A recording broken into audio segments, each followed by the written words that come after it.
Friends, कैसे हैं आप लोग। तो फ्रेंड्स, आज आपका जो क्लास होगा यह मॉडर्न हिस्ट्री का NCERT based MCQ with explain के साथ आपको क्लास करवाया जाएगा। बीपीएससी तैयारी 4 का मैंने आप लोगों को मॉडर्न हिस्ट्री में लगभग सारा चैप्टर कंप्लीट करा दिया। अगर आपने वो थ्योरी नहीं देखा तो इस चैनल पर प्लेलिस्ट बना हुआ है, शुरू से चैप्टर वाइज आप पहले क्लास कर लीजिए थ्योरी वाला। उसके बाद इस क्लास को जब आप करेंगे तो आपको अच्छे से समझ में आ जाएगा। और फ्रेंड्स, अगर आप थ्योरी क्लास में कुछ भी अगर आपको डाउट रहेगा, ये क्लास करने के बाद एमसीक्यू जो मैं अभी आपको करवाऊंगा इसमें आपका सारा डाउट क्लियर हो जाएगा। बिहार शिक्षक भर्ती में फ्रेंड्स ज़्यादातर एनसीईआरटी से ही प्रश्न पूछा जाता है। आप लोगों में जो कोई भी एग्ज़ाम दिए होंगे उनको पता होगा कि एनसीईआरटी का वेटेज बहुत ज़्यादा रहता है। और फ्रेंड्स, इस चैनल पर पॉलिटी, ज्योग्राफी और साइंस का क्लास चल रहा है। अगर आप लोगों ने नहीं देखा तो आप जाके प्लेलिस्ट देख सकते हैं और अपना क्लास स्टार्ट से शुरू कर सकते हैं। फ्रेंड्स, आप लोगों का नोट्स कंप्लीट हो गया है, मैं 1 से 2 दिन में आपको सेंड कर दूंगा। आप लोग अच्छे से बस तैयारी करिए।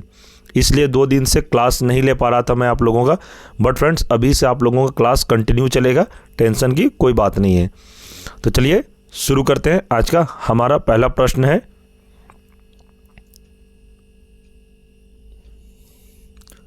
वास्को डी गामा कालीकट किस वर्ष आया था? तो इसका आंसर क्या हो जाएगा? इसका आंसर हो जाएगा 1498 ईस्वी में। फ्रेंड्स, ये क्लास आपका रिवीजन भी होगा। इसमें जैसे आप थ्योरी जब पढ़े होंगे तो वहाँ पे तो आप 1 से 2 बार जरूर पढ़े होंगे। पीडीएफ भी मैं आपको सारा सेंड कर चुका हूँ। और फ्रेंड्स, अगर आपने अच्छे से वो थ्योरी क्लास जब किया होगा उसमें जो थोड़ा सा भी डाउट होगा, ये जो क्लास अभी मैं करवाऊँगा इसमें आपका डाउट तो क्लियर होगा ही। इसमें आपका सबसे बड़ा ये चीज़ होगा कि आपका इसमें रिवीजन हो जाएगा। सेम चीज़ उधर भी मैंने आपको वास्को डी गामा वाला चैप्टर कराया था, पुर्तगाली, उसी का ये एमसीक्यू है। जब आप थ्योरी और एमसीक्यू मिला के जब पढ़ेंगे ना तो आपका एक भी प्रश्न एग्जाम में नहीं छूटेगा। और यह क्लास करने के बाद आपका मैं गारंटी कहता हूँ एक भी प्रश्न आपको एग्जाम में इससे बाहर नहीं जाएगा। तो फ्रेंड्स, इसका आंसर हो जाएगा ऑप्शन बी 1498। अब इसका हम लोग एक्सप्लेन देखते हैं। वास्को डी गामा 17 मई 1498 को भारत के पश्चिमी तट पर स्थित कालीकट बंदरगाह पर पहुंचा। यह एक पुर्तगाली यात्री था। इसने भारत यूरोप के बीच उत्तमाशा अंतरिप होते हुए एक नए समुद्री मार्ग की खोज की। कालीकट के तत्कालीन हिंदू शासक जमोरी ने वास्को डी गामा का स्वागत किया। फ्रेंड्स, इस प्रश्न में मैं आपको और बता दूं, इसमें और भी प्रश्न आपको पूछा जा सकता है कि जब वास्को डी गामा भारत आए थे तो उनका स्वागत कौन किया था? तो उनका स्वागत कालीकट के जो तत्कालीन हिंदू शासक थे वो उसका नाम क्या था? उसका नाम जमोरी था। इसी ने वास्को डी गामा का स्वागत किया था भारत में। और आपको यहाँ से प्रश्न और एक देखने को मिल सकता है कि वास्को डी गामा भारत के किस पश्चिमी तट पर उतरे थे? तो आपको बताना यह कालीकट केरल बंदरगाह पर पहुंचा था। इसे आप ध्यान रखिएगा।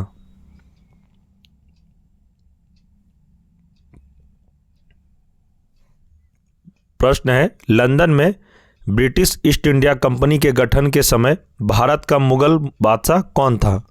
ध्यान रखना है, इसका आंसर हो जाएगा ऑप्शन ए अकबर। फ्रेंड्स, आपको ये नहीं अगर आपको आता है प्रश्न तो आप खुद से ही अपना जवाब अपने कॉपी में लिखिए और फिर मुझे कमेंट करके बताइएगा आपका कितना सही हो रहा है।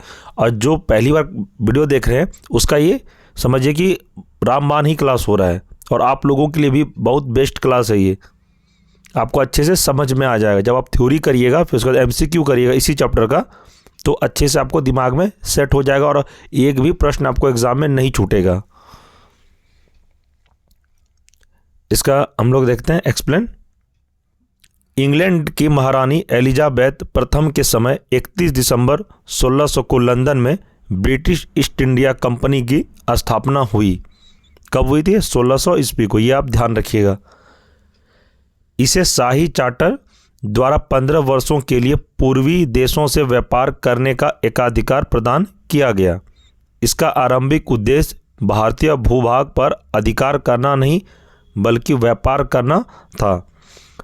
ईस्ट इंडिया कंपनी के गठन के समय भारत का शासक मुगल बादशाह अकबर 1556 से 1605 ईस्वी था। तो एग्जाम में आपको प्रश्न पूछेगा फ्रेंड कि ईस्ट इंडिया कंपनी के गठन के समय भारत का शासक कौन था।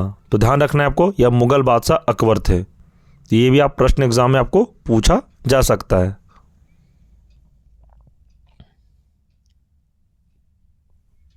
प्रश्न है, भारत में पुर्तगाली शक्ति का वास्तविक संस्थापक किसे माना जाता है।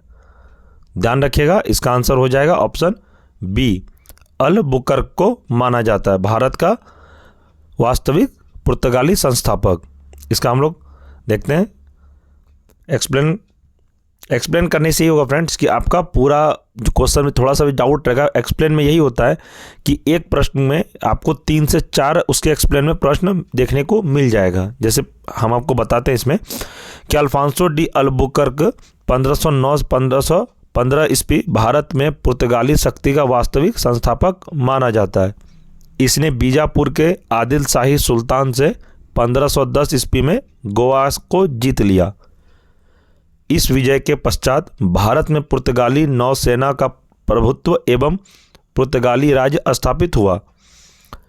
फ्रांसिस्को डी अल्मीडा भारत का प्रथम पुर्तगाली गवर्नर था। इसे भी आप ध्यान रखिएगा कि फ्रांसिस्को डी अल्मीडा भारत का प्रथम पुर्तगाली गवर्नर था।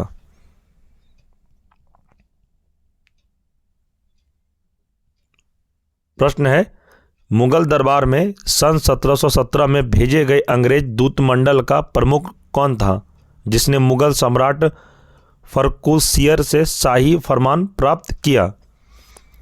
तो बताइए इसका आंसर क्या होगा। इसका आंसर हो जाएगा ऑप्शन डी, जॉन सरमन। इसका हम एक्सप्लेन देखेंगे। जॉन सरमन के नेतृत्व में 1715 ईस्वी में कलकत्ता से दिल्ली में मुगल शासक फर्रुखसियर के दरबार में एक दूतमंडल भेजा गया। इस दूतमंडल में एडवर्ड स्टीफन विलियम हैमिल्टन नामक चिकित्सक और ख्वाजा सेहूद नामक एक आर्मीनियाई द्विभाषिया शामिल था। चिकित्सक हैमिल्टन ने फर्रुखसियर को एक गंभीर रोग से मुक्ति दिलाई, जिससे प्रसन्न होकर 1717 ईस्वी में बादशाह फर्रुखसियर ने एक शाही फरमान जारी किया।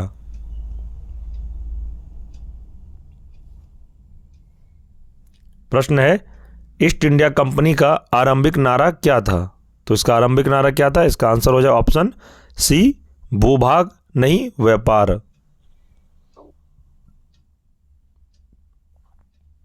देखते हैं इसमें, भूभाग नहीं व्यापार ईस्ट इंडिया कंपनी का आरंभिक नारा था।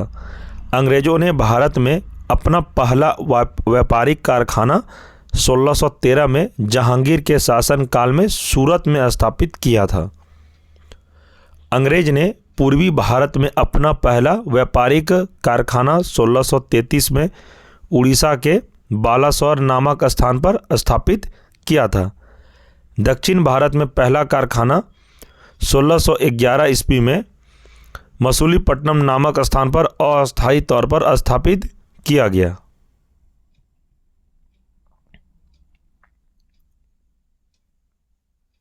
प्रश्न है, विलियम हॉकिंस किसके शासनकाल में मुगलों के पत्तनों पर व्यवसाय का अधिकार प्राप्त करने के लिए मुगल दरबार में आए थे। तो इसका आंसर हो जाएगा ऑप्शन बी, जहांगीर।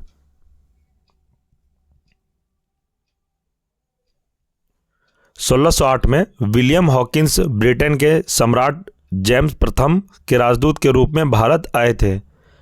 वे मुगल बादशाह जहांगीर के शासन काल में मुगलों के पत्तनों में व्यवसाय का अधिकार प्राप्त करने के लिए मुगल दरबार में आए थे।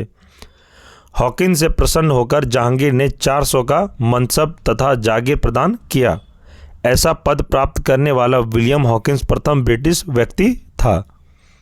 आगे है, जहांगीर ने हॉकिंस को इंग्लिश खान की उपाधि प्रदान की थी। आगे बढ़ते हैं। प्रश्न है, निम्नलिखित में से किसे भारत में फ्रांसीसी कंपनी का संस्थापक माना जाता है। तो फ्रांसीसी कंपनी का संस्थापक आप सबको पता है, ये कॉलबर्ट को माना जाता है। कॉलबर्ट के बारे में दिया है फ्रेंड्स कि कॉलबर्ट को भारत में फ्रांसीसी कंपनी का संस्थापक माना जाता है तथा 1664 ईस्वी में फ्रांस के सम्राट लुई 14वें के मंत्री कॉलबर्ट के प्रयास से फ्रेंच ईस्ट इंडिया कंपनी की स्थापना हुई, जिसे कंपनी देश इंदेश ओरिएंटलेस कहा गया। फ्रैंको कैरो के प्रयास से सूरत में 1668 ईस्वी में प्रथम फ्रांसीसी व्यापारिक केंद्र स्थापित हुआ था।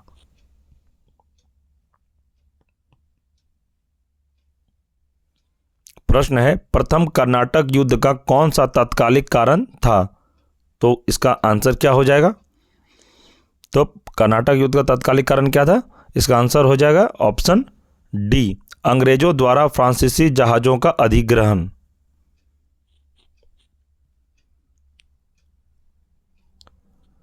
प्रथम कर्नाटक युद्ध 1746 से 1748 ईस्वी को सेंट टोमे का युद्ध भी कहा जाता है, तो इसे आप ध्यान रखिएगा।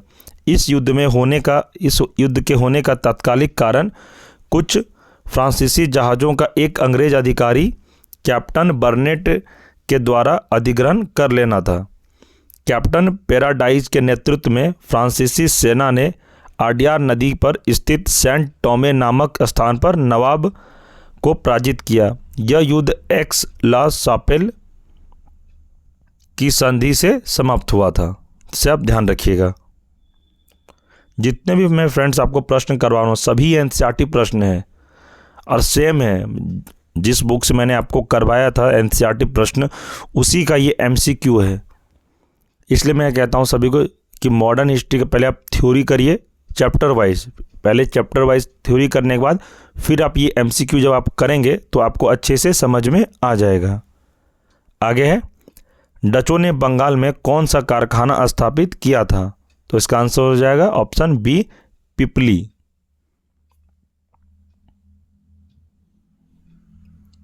सन 1627 में डचों की बंगाल में प्रथम कंपनी पिपली में स्थापित हुई। इनका मुख्य उद्देश्य दक्षिण पूर्वी एशिया के द्वीपों से व्यापार करना था। सन 1653 में चिनसुरा बंगाल में डचों द्वारा अपनी व्यापारिक कंपनी की स्थापना की गई, जिसके पश्चात बंगाल में डचों के व्यापार में विस्तार हुआ। यहाँ पर डचों द्वारा निर्मित दुर्ग गुस्तावोस पोर्ट के नाम से भी जाना जाता है। आगे है,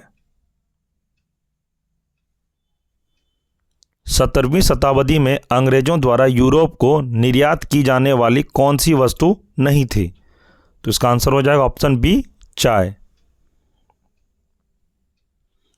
17वीं शताब्दी में अंग्रेज द्वारा यूरोप को चाय का निर्यात नहीं किया जाता था।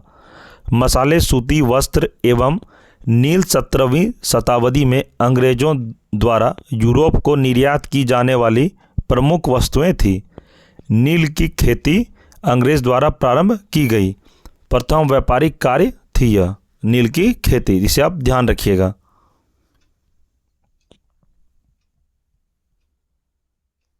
आगे प्रश्न है, भारत में अंग्रेजों की फ्रांसीसी चुनौती का अंत किस युद्ध से हुआ? तो इसका आंसर हो जाएगा ऑप्शन सी, वांडीवास का युद्ध। ये टीआरई 3 में पूछा गया है 6 to 8 में, ये वाला प्रश्न सेम टू सेम। अगर कोई एग्ज़ाम दिए होंगे 6 to 8 का तो उनको यह प्रश्न पूछा गया था टीआरई 3 में। इसलिए मैं कहता हूँ फ्रेंड्स कि एनसीईआरटी पढ़िए और एनसीईआरटी के बाहर आपका एक भी प्रश्न नहीं जाएगा। जितने लोग भी मेरे से जुड़े हैं मैं सभी को कहता हूँ, जो लोग मुझे मैसेज भी करते, मुझे कॉल भी किए थे बहुत स्टूडेंट, मैं सभी को कहा था कि आप अगर खुद से पढ़ना है तो आप एनसीईआरटी पढ़िए। अगर आप नहीं बुक लेके पढ़ सकते हैं तो हम इस चैनल पर आपको सिर्फ एनसीईआरटी ही क्लास कराएंगे और आपको एग्ज़ाम में यहीं से प्रश्न ज़्यादातर देखने को मिलेगा। इसका हम लोग देखते हैं एक्सप्लेन। 22 जनवरी 1760 में वांडीवास के युद्ध में अंग्रेजों ने फ्रांसीसी सेना को बुरी तरह से पराजित कर दिया। इससे फ्रांसीसियों का भारत में प्रभाव समाप्त हो गया। इस युद्ध में ब्रिटिश सेना का नेतृत्व आरिकुट तथा फ्रांसीसी सेना का नेतृत्व काउंट डी लाली ने किया था। 17 फरवरी 1763 की पेरिस की संधि के साथ ही सप्तवर्षीय युद्ध समाप्त हो गया, जिसके परिणाम स्वरूप लाली को आत्मसमर्पण करना पड़ा था। इस प्रकार भारत में तृतीय अंगाल फ्रांसीसी युद्ध समाप्त हो गया।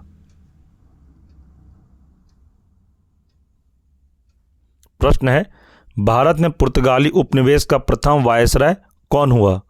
तो पुर्तगाली प्रथम वायसराय कौन हुआ था? तो इसका आंसर हो जाएगा ऑप्शन सी, अल्मीडा भारत के प्रथम पुर्तगाली उपनिवेश का वायसराय हुआ था।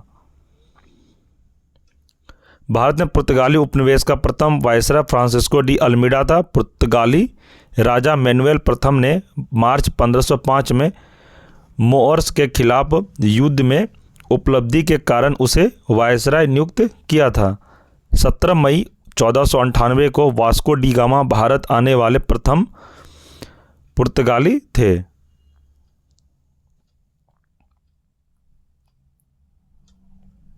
प्रश्न है, निम्नलिखित में से कौन भारत आने वाला यात्री पुर्तगाल का नहीं था? इसमें पूछ रहा है नहीं था।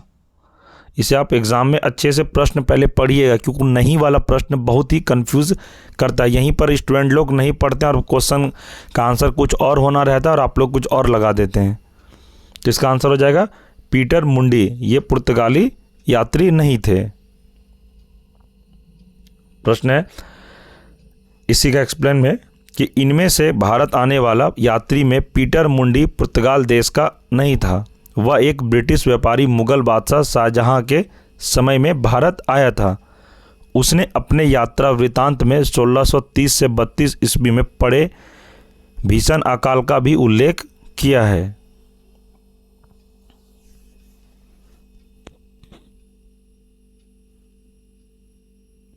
प्रश्न है, पुर्तगालियों ने भारत में निम्नलिखित में से किस स्थान पर प्रथम दुर्ग का निर्माण किया था? तो इसका आंसर हो जाएगा ऑप्शन सी, कोचीन में। पूर्वी विश्व में काली मिर्च और मसालों के व्यापार पर एकाधिकार प्राप्त करने के उद्देश्य से पुर्तगालियों ने वर्ष 1503 में कोचीन में अपने पहले दुर्ग की स्थापना की। भारत में किसी दुर्ग का निर्माण करने वाले पुर्तगाली पहले यूरोपीय थे। उन्होंने कन्नूर और कोचीन में एक कारखाने का भी स्थापना की।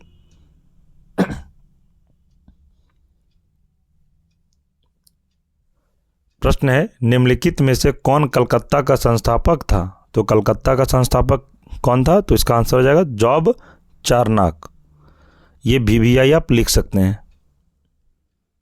ये प्रश्न आपको TRE 4 में देखने को इस बार मिल सकता है।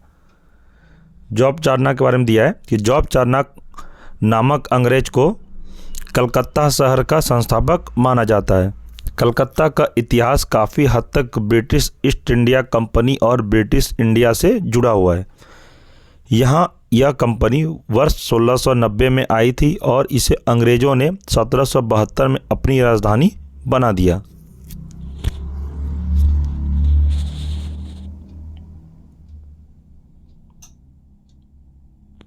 प्रश्न है, निम्न में से किस स्थान पर भारत में प्रथम नगर निगम स्थापित किया गया था? तो इसका आंसर हो जाएगा ऑप्शन बी, मद्रास। इसे आप याद रखिएगा, एग्जाम में यही सब प्रश्न आपको देखने को डायरेक्ट मिलेगा, क्योंकि जितने भी मैं आपको क्लास करा रहा हूँ, जितने भी ये प्रश्न हैं, सभी ये NCERT के ही प्रश्न हैं। आधुनिक भारत में पहला नगर निगम 1688 ईस्वी में मद्रास के पूर्व प्रेसिडेंसी शहर में स्थापित किया गया था। इसे आप ध्यान रखिएगा, ये इस भी एग्जाम में पूछा जाता है डेट और साल के बारे में। यहीं पर स्टूडेंट लोग गलत बना के आ जाते, इसलिए मैं सभी को कहता हूँ 2 से 3 प्रश्न आपको डेट और साल से रिलेटेड जरूर रहेगा, किस साल का और किस दिन का।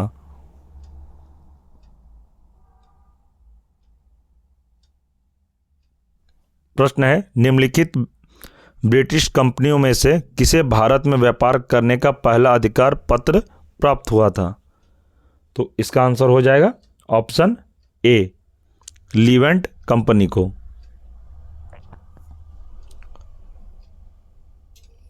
अब देखते हैं, लिवेंट कंपनी को 1593 में स्थल मार्ग से भारत में व्यापार करने का अधिकार पत्र प्राप्त हुआ था।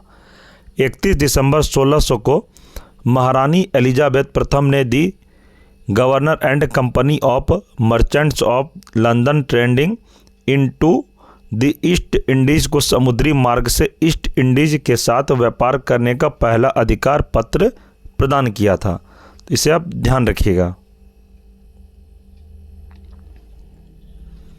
प्रश्न है, भारत के साथ व्यापार के लिए सर्वप्रथम संयुक्त पूंजी कंपनी किन लोगों ने आरंभ की? तो इसका आंसर हो जाएगा ऑप्शन बी, डच। इसे आप याद रखिएगा फ्रेंड्स, इंपॉर्टेंट क्वेश्चन सब आपको करवा रहा हूं बीपीएससी तैयारी 4 के लिए। भारत के साथ व्यापार के लिए सर्वप्रथम संयुक्त पूंजी कंपनी 1600 ईस्वी में लंदन में स्थापित अंग्रेजी east India company the governor and company of merchants of London trading into east Indies थी। इसके बाद 1602 ईस्वी में डच हॉलैंड संसद द्वारा पारित प्रस्ताव से एक संयुक्त डच ईस्ट इंडिया कंपनी की स्थापना हुई थी।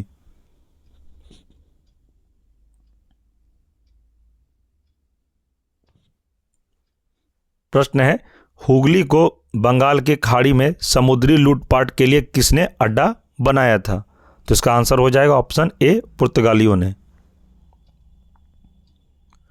पुर्तगालियों द्वारा बंगाल की खाड़ी में समुद्री लूटपाट के लिए हुगली को अड्डे के रूप में इस्तेमाल किया जाता था। तो फ्रेंड्स, ये जो आपका एमसीक्यू का जितने भी प्रश्न थे इंपॉर्टेंट तैयारी 4 के लिए, सभी इस वीडियो में कंप्लीट करा दिया गया। आपको ऐसे ही हर वीडियो में चैप्टर वाइज एमसीक्यू कंप्लीट कराया जाएगा। यूरोपीय कंपनी का आगमन का थ्योरी मैंने आप लोगों को करवा दिया है।